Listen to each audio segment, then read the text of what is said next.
ధన్యవాదాలు చెప్పాలంటున్నారు ప్రజల తరఫున.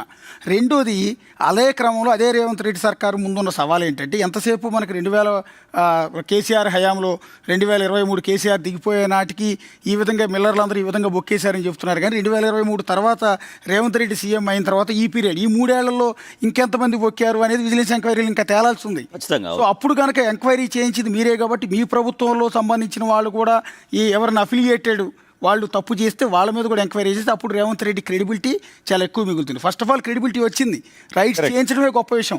పైగా రికార్డు ఏంటంటే దేశంలో ఇంత పెద్ద ఎత్తున విజిలెన్స్ రైట్స్ ఎప్పుడు చేయలేదంట.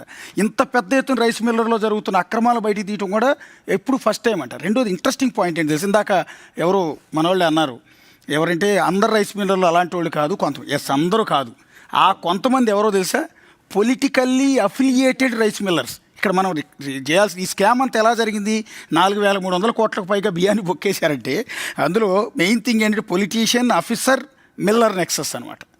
పొలిటీషియన్ ఆఫీసర్ మిల్లర్ అంటే పిఓఎం నెక్సెస్తో ఈ దోపిడీ జరిగింది. ఒకళ్ళ వల్ల కాదు, రైస్ మిల్లర్ ఒక్కటి చేయలేదు.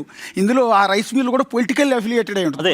ఫర్ ఎగ్జాంపుల్ బోధన మాజీ ఎమ్మెల్యే, బీఆర్ఎస్ ఎమ్మెల్యే షకీల్, ఈ షకీల్కి సంబంధించి అతిపెద్ద స్కామ్స్టర్ షకీల్ తెలుసా, నిజామాబాద్ ఆ సరౌండింగ్స్లో రైస్ మిల్లర్ని అతని హ్యాండ్ ఓవర్లో ఉంటాయి. అతను ద బిగ్గెస్ట్ స్కామ్స్టర్ ఈ కేసులో. రేపు మా అరెస్ట్ చేసే అవకాశం కూడా ఉంటుంది. 2 సూర్యాపేట వజ్ర రైస్ కార్పొరేషన్ అంటే వట్టే జానయ్య యాదవ్ గ్రూప్, ఈయన కూడా పొలిటికల్ ఇన్వాల్వ్మెంట్ ఉంది. ఆ పొలిటికల్ లీడర్ అని మనం ఎవరో చెప్పలేం. కానీ వట్టే జానయ్య ఈయన దగ్గర అయితే 70 కోట్లు విలువైన 29,187 మెట్రిక్ టన్నుల ధాన్యం మాయమైనట్లు కేసులు ఫైల్ చేశారు. ఇంకా చెప్పుకుంటూ పోతే పెద్దపల్లి అండ్ కరీంనగర్లో 490 కోట్లకు పైగా బకాయిలు కేవలం పెద్దపల్లి జిల్లాలో ఉన్నాయండి. బీఆర్ఎస్ హయాంలో పౌర సరఫరాల శాఖ మంత్రిగా ఉన్న గంగుల కమలాకర్ సొంత జిల్లా కరీంనగర్ కావటం, అక్కడ పెద్ద ఎత్తున మిల్లర్ల సంఘాలు బలంగా ఉండటం, ఇక్కడ రాజకీయం బాగా నడిచింది. అంటే గంగుల కమలాకర్ డైరెక్ట్ ఇన్వాల్వ్మెంట్ ఉందని నేను అన్ను, కానీ ఆయన సివిల్ సప్లైస్ అప్పుడు మినిస్టర్గా ఉన్నారు. ఆ జిల్లాలోనే ఎక్కువ స్కామ్ జరిగింది. అండ్ నెక్స్ట్ ఖమ్మం, వరంగల్, మెదక్లో అధికార పార్టీ ప్రతిపక్ష పార్టీలకు చెందిన వాళ్ళ అఫిలియేటెడ్ రైస్ మిల్లుల పైన కూడా విజిలెన్స్ రైట్స్ జరుగుతూ ఉన్నాయి.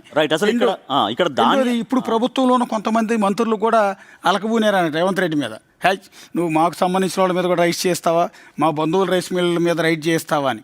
సో ఇదొక పితలాటకం నడుస్తుంది. కానీ అన్నది చాలా కీ పాయింట్, పిఓఎం అని చెప్పాను. పిఓఎం నెక్సెస్తో ఈ స్కామ్ అంతా జరుగుతుంది. ఇప్పుడు అసలు మిల్లుల నుంచి ధాన్యం బయటికి ఎలా వెళ్తుంది అనే దాని గురించి మనం మాట్లాడితే, ఇప్పుడు యాక్చువల్గా రబీకి సంబంధించినటువంటి ధాన్యం మిల్లులో పెట్టుకుంటారు. అయితే మిల్లులోకి వచ్చినటువంటి ధాన్యం అంతా ఒకేసారి ఆడించడానికి లేదు, ప్రభుత్వం చెప్తేనే. ఎందుకంటే ప్రభుత్వానికి ఉన్నటువంటి గోదామ్స్ మొత్తం బయట ఫుల్గా ఉంటున్నాయి.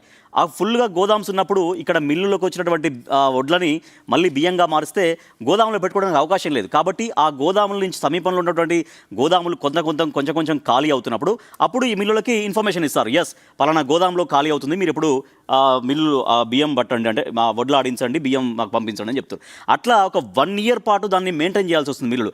ఈలోపు ఏం చేస్తుంటారంటే, అప్పటిదాకా ఏం చేస్తాం, ఈ వడ్లని ఏదో కొంచెం మనం పట్టేసుకొని ముందైతే మార్కెట్ రేట్కి బయట అది ఒక సమస్య, దానికి కూడా ఒక టైం లిమిట్ ఉంది. 1 ఇయర్ కానీ ఇచ్చినప్పటి నుంచి 45 డేస్ లో మళ్ళీ దాన్ని రైస్ కింద మార్చి ఇవ్వాలి. 6 నెలల సమయం పడుతుంది, దాదాపు 6 నెలల సమయం 45 డేస్ లేదంటే గవర్నమెంట్ నిర్దేశించిన టైం లేదంటే 45 డేస్. ఈ 45 డేస్ కాకపోతే గవర్నమెంట్ మనకి ఈ టైంలో కావాలనుకుంటే